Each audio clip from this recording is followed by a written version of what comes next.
Toto video je pre všetky kancelárske krysy, ktoré non-stop pozerajú do počítača. Mám to totiž rovnako a stále viac cítim, ako sa mi bohužiaľ zhoršuje zrak. Takže tu je zo pár mojich tipov, ako si zrak chrániť, nechať oči odpočínuť a zároveň ich aj posilniť. Oči môžeme nechať zregenerovať napríklad tak, že si zoberieme počas dňa moment, kedy si oči zakrieme dlaňami. Dlane si môžeme o seba pošúchať, aby sa zohriali a prikrieme si oči aspoň na nejaké 2-3 minúty.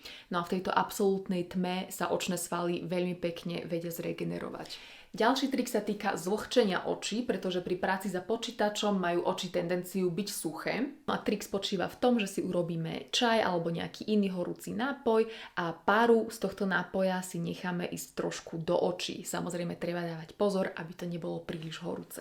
Očné svaly by sme si mali ale aj pravidelne cvičiť, aby pri tej práci za počítačom neslabli. Oči si môžeme cvičiť do diaľky, takže pravidelne raz za hodinu, dve a zapozeráme do diaľky čo najďalej ako dokážeme. Taktiež si môžeme cvičiť očnú muskulatúru tým, že zrak striedavo fixujeme na predmety v našej blízkosti a ideme v podstate stále ďalej viac a viac do diaľky. No a takisto sa môžeme pozerať hore, dole, do strán, a pretože práve tieto malé očné svaly veľmi ochabujú tým, že pri práci za počítačom sa pozeráme stále len pred seba. Ak ťa zaujíma ešte viac tipov ohľadom zdravia a sebaoptimalizácie, môžeš sledovať môj kanál.